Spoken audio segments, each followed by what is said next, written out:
समीकरण युग्म क्या कहता है कि x प्लस 2y बराबर का 3 है तथा 4x प्लस का 3y बराबर का 2 का ग्राफ खींचना है। तो समीकरण जो पहला है वो क्या है, x प्लस का 2y बराबर का 3 है। समीकरण इसको 1 मान लेते हैं। समीकरण दूसरा क्या है कि 4x प्लस का 3y इक्वल टू 2, तो ये समीकरण 2 हो गया। ठीक ना, ऐसे मान लेंगे। अब क्या करना है, हमें ढांचा तैयार करना है। लिखेंगे समीकरण 1 से। ठीक है, समीकरण 1 से क्या है कि x प्लस का 2y बराबर का 3। जैसे कि आपको बताया कि ढांचा तैयार करना है, बस वहाँ पे वैल्यू रखना है तो दूसरे मान आ जाएगा। अगर x का मान रखिएगा तो y का आएगा, y का रखिएगा तो x का आएगा। यहाँ पे क्या करते हैं, 2y जो प्लस में है बराबर के इस तरफ ले जाते हैं तो माइनस का 2y हो जाएगा। अब यहाँ पे देखिए ढांचा तैयार हो गया। इसमें क्या करना है कि यहाँ पे सिर्फ y का मान रखते जाएंगे, x का मान आता चला जाएगा। तो ऐसा करते हैं कि एक सारणी बना लेते हैं। यहाँ पे साइड में एक सारणी बना लेते हैं। देखिए सिंपल सा एक सारणी बना लेंगे और इस सारणी में पहले x फिर y और यहाँ पे हम लिखेंगे समीकरण, इसको 3 मान लेते हैं। ठीक है ना, समीकरण 3 में यहाँ y है ना, तो y का मान भिन्न भिन्न रखने पर। ठीक है, अब y का मान ऐसा रखना है कि जो देखिए अब यहाँ पे कुछ भी रखेंगे तो प्लस या माइनस में जाएगा, वो अकॉर्डिंग टू रूल ठीक है। बट ध्यान हमेशा ये देना चाहिए दशमलव में ना जाए, तो यहाँ पे बटे में ना जाए, ये ध्यान रखना है। बाकी तो बहुत अच्छा है कि यहाँ पे प्लस माइनस भी कुछ भी रखेंगे। अगर y का मान हम 1 भी रख लेते हैं तो नो प्रॉब्लम है। 3 माइनस का 2 इंटू का 1, तो 3 माइनस का 2 equal to x equal to कितना आ जाएगा, 1 आ जाएगा। यहाँ पर x इक्वल टू 1 आ गया। हम y रखते हैं कितना, y रखें 1 तो x हमारा कितना आया 1। अब चलिए y रख लेते हैं यहाँ पे हम कितना, y यहाँ पर रख लेते हैं 0 रख लेते हैं या फिर 2 रख लेते हैं। चलिए 2 रख लेते हैं, कोई प्रॉब्लम नहीं है। यहाँ पे 3 माइनस 2 इंटू का 2, तो यहाँ पे क्या हो जाएगा 3x इक्वल टू 3 इंटू का 2 2 जा 4, यानी कि x इक्वल टू सॉरी यहाँ पर माइनस होगा, मिस्टेक हो गया। चलिए अब क्या करेंगे, 3 में 4 को माइनस करेंगे तो 3 में 4 तो घटेगा नहीं, तो 4 में तो 3 घटेगा, तो घटेगा तो माइनस का 1 आ जाएगा, क्योंकि बड़ा का चिन्ह हमेशा होता है। हमारा हम y रखे थे 2 और x कितना आया माइनस का 1। ये हमारा एक सारणी तैयार हो गया, ये हमारा सारणी है। ठीक ना, ये तैयार हो गया। अब चलते हैं दूसरी सारणी की ओर। लिखेंगे यहाँ पे समीकरण 2। समीकरण 2 क्या है, समीकरण 2 से वह है 4x प्लस का 3y इक्वल टू 2। अब यहाँ पे क्या करना है, ढांचा फिर तैयार करना है। 4x इधर रख लेते हैं और 2 ये प्लस का 3y जब बराबर की उस तरफ जाएगा तो माइनस का 3y हो जाएगा। और ये 4x जो है यहाँ पे सिर्फ x देते हैं ना, x देते हैं और यहाँ पे क्या हो जाएगा 2 माइनस का 3y, और ये गुना में है 4 तो इधर आ जाएगा भाग में। अब यहाँ पे हमारा एक ढांचा तैयार हो गया है। ठीक है, समीकरण इसको 4 नाम दे देते हैं ढांचा को। तो इस प्रकार से आप देखिए, ये सवाल आप सिर्फ मेथड बनाना सीख जाइए। यही सवाल आपके एग्जाम में नहीं आएगा, ऐसा मैं नहीं कहता हूँ, लेकिन बाबू ऐसा ही सवाल आपके एग्जाम में आता है जो कि 5 नंबर के लिए होता है। और इतनी आसान सवाल है ग्राफ खींचना कि आपको 5 नंबर आसानी से आप प्राप्त कर सकते हो एग्जाम में। ठीक है ना, तो सिर्फ मेथड सीख जाइए कि कैसे बनाते हैं ग्राफ, कैसे बनाते हैं ग्राफ का जो ये सारणी होता है ना, मेन ये सारणी है। ये सारणी लिखना अगर सीख गए आप लोग तो फिर तो ग्राफ बनाना कोई बड़ी चीज़ नहीं है। चलिए अब यहाँ पर y का मान रखते हैं, तो यहाँ पे लिखेंगे समीकरण 4 में, समीकरण क्योंकि 4 नाम दिए हैं, समीकरण 4 में y का भिन्न भिन्न मान रखने पर। सिंपल सा बात है। तो यहाँ पे देखते हैं क्या है कि y का मान हम रख देते हैं यहाँ पे जी देखिए इतना रखना है कि 4 से डिवाइड भी हो जाए और हमारा जो है बटे में या दशमलव में नहीं आए। ऐसा क्या रखे, अगर यहाँ पे हम रख लेते हैं 2 तो 6 और 2 चला जाएगा 4, कट जाएगा, बिल्कुल कट जाएगा, माइनस में कोई दिक्कत नहीं है। तो यहाँ पर रख लेते हैं y का मान 2, तो x इक्वल टू 2 इंटू का 3 इंटू का 2 माइनस का 3 इंटू का 2 बटे का 4, x बराबर हो जाएगा 2 माइनस का 6 और बटे का 4, x बराबर हो गया माइनस का 4 बटे का 4, कट के माइनस का 1 आ गया। तो x बराबर कितना आ गया, माइनस का 1। अब देखिए यहाँ पे y का मान रखे हैं 2, तो x का मान माइनस का 1 आया है, ठीक ना। दूसरी बात चलते हैं, y का मान यहाँ रख लेते हैं कितना, 4 रखेंगे तो 4 दिया 12, 2 चल जाएगा तो बचेगा 10, मतलब में बटे में आ जाएगा, बटे का 4। x इक्वल टू 2 माइनस का 18। आप चेक करते जाएंगे अपने से क्या रखना है नहीं रखना है, ये ध्यान से सिर्फ मेथड सीखना है आप सभी को, और कुछ नहीं सीखना है ज़्यादा। ये नहीं कि यही सवाल आ जाएगा एग्ज़ाम में, ऐसा नहीं है, आपको सिर्फ मेथड सीखना है। मेथड सीख जाने के बाद आपको कोई परेशानी नहीं होगी। चलिए ये हमारा आ गया। अगर हम y रखते हैं 6 तो हमारा x आता है माइनस का 4। चलिए बहुत अच्छा मान आया है, सारणी बहुत अच्छा ही है। तो इस प्रकार से चलते हैं अब ग्राफ की ओर, ठीक है, खींचेंगे। अब चलिए ग्राफ देखते हैं खींचने के लिए। अब क्या करना है कि सबसे पहले जो आप सारणी बनाते हैं उस सारणी को यहाँ पे लिख लेना है, ठीक ना। ग्राफ कॉपी पेज में साइड में एकदम से वन साइड में लिख लेना है और इस पर चेक करना है कि x का वैल्यू सबसे अधिक कितना है। तो x का वैल्यू जो x का मान है सबसे ज़्यादा माइनस का 4 है और y का मान सबसे ज़्यादा कितना है, 6 है। अब देखिए क्या करना है कि इस प्रकार का ग्राफ कॉपी रहेगा। आप जो लाइनिंग देख रहे हैं ये लाइनिंग पर ही खींचना है। ये नोक आपका पतला होना चाहिए, पेंसिल का नोक बहुत पतला होना चाहिए। जितना पतला होगा ग्राफ उतना अच्छा बनेगा, ठीक है ना। क्या करना है इसमें देखते हैं कि एक्स वाई खींच लेते हैं।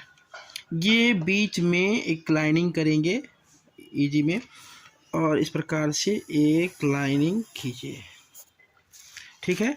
आप अच्छे से खींचेंगे और फिर ये इस प्रकार से खींच देंगे। अब इसमें ऐसा देखिए, ये जो खड़ा वाला है इसको बोलते हैं y। ये ऊपर प्लस चला जाएगा तो इसको y कहते हैं, नीचे वाला को y डैश क्योंकि माइनस में जाएगा।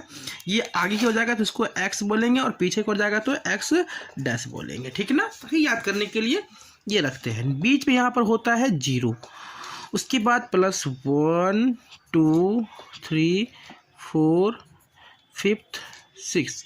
आप लोगों को कैसा दिख रहा है कि नहीं दिख रहा, मैं ऐसा करता हूँ पेन से लिख देता हूँ ताकि आप लोगों को अच्छे से दिखे, है ना। बट आप एग्ज़ाम में पेन यूज बिल्कुल भी नहीं करेंगे, आप ग्राफ कॉपी पे पेंसिल यूज करेंगे, ठीक है ना। मैं आपके सुविधा के लिए ताकि आपको दिखे साफ साफ मैं पेन यूज कर रहा हूँ। 1 2 3 4 5 6 और माइनस का 1 माइनस का 2 माइनस का 3 माइनस का 4 माइनस का 5 और माइनस का 6। ये भी माइनस का 1 माइनस का 2 माइनस का 3 माइनस का 4 माइनस का 5 माइनस का 6, ठीक है। अब देख लेंगे। देखिए यहाँ पे क्या है कि 1 1 और ये x का 1 और y का 1, x का 1 ये है, y का 1 ये है। अब देखिए ये इधर से जाता है इधर से जाता है, कितना इजी है इसे मिलाना। ये पॉइंट हो गया, क्या होगा ये 1 और 1, ठीक है। दूसरा क्या है, माइनस का 1 है और ये प्लस का 2 है। माइनस का 1 x पे और प्लस का 2 यहाँ पे है ना। ये चला गया यहाँ पे आपस में मिल गया, ये माइनस का 1 और प्लस का 2। आप लोगों को शायद नहीं दिखता, मैं पेन ही यूज करता हूँ, बट पेन यूज नहीं करना चाहिए, लेकिन क्या करूँ आपके सुविधा के लिए मुझे पेन ही यूज करना पड़ेगा ताकि आप स्पष्ट वीडियो में देख पाओ और मेथड सीख जाओ, इसका बनाने की तरीका सीख जाओ। बहुत ही आसान तरीका है बनाना, ग्राफ कोई बड़ी चीज़ नहीं बनाना है, एकदम बच्चे वाले सवाल है। एकदम से एक बार समझ गए तो फिर कोई दिक्कत ही नहीं है है ना। देखिए ये एक प्रकार से रेखा खींच दी है। आप समीकरण जो था इसमें पहला समीकरण था हमारा x प्लस का 2y बराबर का 3, ये समीकरण हमारा 1 था, ये लिख दिए। आप समीकरण यहाँ पे 4 मतलब जो मेथड से सारणी बनाए थे उस सारणी में जो आता है पहला x का -1 यहाँ पे है, y का 2, y का प्लस में 2 है तो प्लस का 2 यहाँ, मतलब ये इस बिंदु को, ठीक ना, इस बिंदु को क्या हुआ एक बार फिर प्रतिच्छेद करता है -1 और 2, चलिए लिख देते हैं।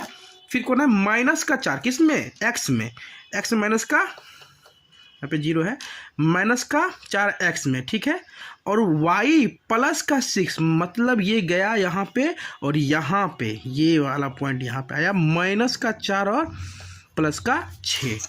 अब देखिए ये बिंदु जो है ये वाला इस प्रकार से प्रतिच्छेद कर रहा है, बिल्कुल इसको लिख देंगे स्पष्ट, हम प्रतिच्छेद रेखा खींचेंगे।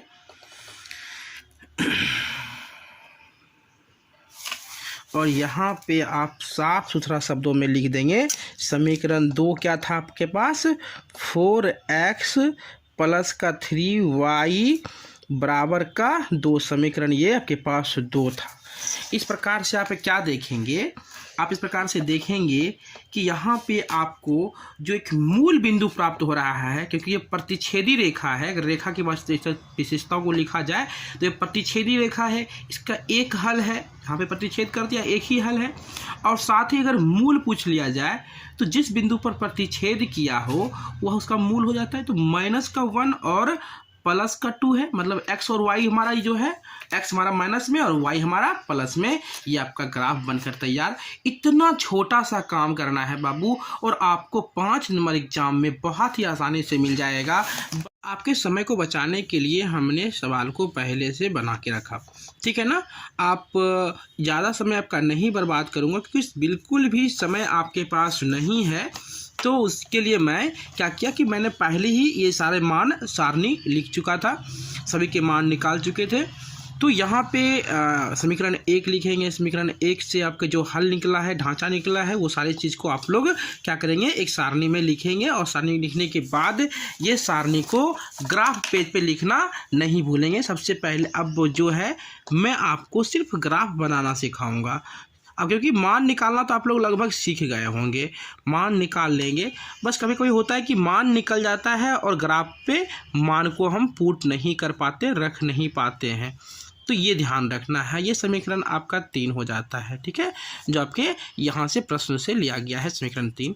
दूसरा आपका है यहाँ पे जो सारणी तैयार किया आपने ने, वह है ये, वो क्या है कि 2 और 3, 1 और 0, ठीक है, ये समीकरण आपका 4 हो जाएगा।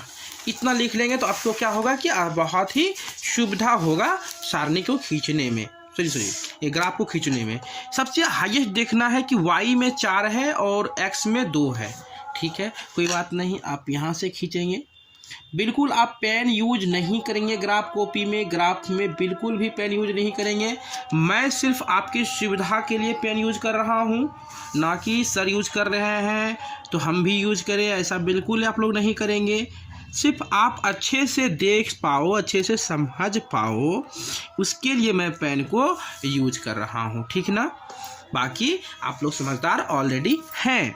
ये ऊपर हो जाएगा y और ये नीचे y डैश हो जाएगा, ये x हो जाएगा और ये x डैश हो जाएगा। ये 1 2 3 4 5 6, फिर ये हमारा हो जाएगा 1 2 3 4 5, फिर माइनस का 1 माइनस का 2 माइनस का 3 माइनस का 4 माइनस का 5 माइनस का 6, और ये माइनस का 1 माइनस का 2 माइनस का 3 माइनस का 4 माइनस का 5 माइनस का 6, ये भी 6 दे देते हैं यहाँ पे, चलिए ठीक है। अब क्या है, ये एक चीज़ तो कर ली है हम लोगों ने, ये बहुत ही ईजी है। 2 रेखा खींचते हैं, नीचे वाले को x बोलते हैं, ऊपर वाले को y बोलते हैं। नीचे माइनस में चला जाएगा और ऊपर प्लस में y रहेगा। इधर आगे की ओर जो जाएगा वह हमारा x प्लस में होगा और जो पीछे की ओर जाएगा वह x माइनस में होगा। आप इतना कर लेंगे। अब सारणी आपके सामने में है, बोल रहा है कि x रेखा पर 1 है, तो 1 है भैया, ठीक है। y कितना है? 1 है, तो ये यहाँ पर है। और ये देखिए इधर से जाता है और ये इधर से जाता है, तो इस बिंदु पर प्रतिच्छेद करता है। कितना इजी से बन गया है ना, 1 और 1 लिख दिए, वेरी गुड। उसके बाद क्या है कि x 2 है, ठीक है, x 2 है, y कितना है? y 4 है, तो प्लस में है ना, तो प्लस की ओर जाएंगे, माइनस की ओर बिल्कुल भी ना देखें। प्लस देखना है कि सिंबल किस में है। कभी कभी प्लस माइनस में मिस्टेक हो जाएगा तो संख्या यो जो रेखा है प्रतिच्छेद नहीं होगी या संपाती नहीं होगी, तो आपका गलत हो जाएगा ग्राफ। आपको ध्यान देना है कि प्लस में कि माइनस में। x प्लस में है तो प्लस की ओर देखें, y प्लस में है तो प्लस की ओर देखें, तो ये बिंदु आकर आपस में यहाँ पर मिलता है। ये हमारा 2 और 4 है। इस प्रकार से क्या करेंगे, यहाँ पे इस प्रकार दोनों बिंदु को आपस में मिला लेंगे, है ना। स्केल की सहायता से दोनों बिंदु को आपस में मिला लेंगे और समीकरण जो है, पहला समीकरण वो क्या है हमारा, 3x माइनस का y इक्वल टू 0। ये समीकरण हमारा पहला था, चलिए बन गया। दूसरा सारणी क्या है हमारा, x प्लस में 2 है, ठीक है, y प्लस में ही 3 है, बिल्कुल ठीक है, चलिए इस बिंदु पर। उसके बाद x हमारा 1 है, x हमारा 1 है और y हमारा 0 है ना। तो ये जो है इस प्रकार से यहाँ पर प्रतिच्छेद किया। ये हमारा कितना था, ये हमारा 2 और 3 है, 2 और 3 है। ये हमारा क्या है, x हमारा और ये y 0 है। देखिए ये इस प्रकार से हो जाएगा। ये क्या होगा, समांतर रेखा होगा। आप देखेंगे कि कभी प्रतिच्छेद नहीं कर सकता है, या आपस में कभी प्रतिच्छेद नहीं कर सकता है। ये समांतर रेखा हो गया, समांतर ग्राफ हो गई। इसकी मूल बिंदु प्राप्त नहीं हो पाएगी क्योंकि इसने कहीं पर प्रतिच्छेद ही नहीं किया, इसका कोई हल ही नहीं हुआ। समांतर का जानते हैं कोई हल ही नहीं होता है, ये हमेशा पैरेलल ही चलेगा। चलिए, तो इस प्रकार से ग्राफ यहाँ बनकर रेडी। इसके समीकरण को लिख लेंगे। समीकरण 2 क्या था आपका, समीकरण 2 था, थोड़ा और बड़ा खींच लेते हैं ताकि समीकरण लिख सके आराम से। 9x माइनस का 3y बराबर का 6 समीकरण ये दूसरा था। इस प्रकार से ग्राफ आपका बनकर रेडी और आपको 5 नंबर यहाँ ईजी में प्राप्त हो सकता है।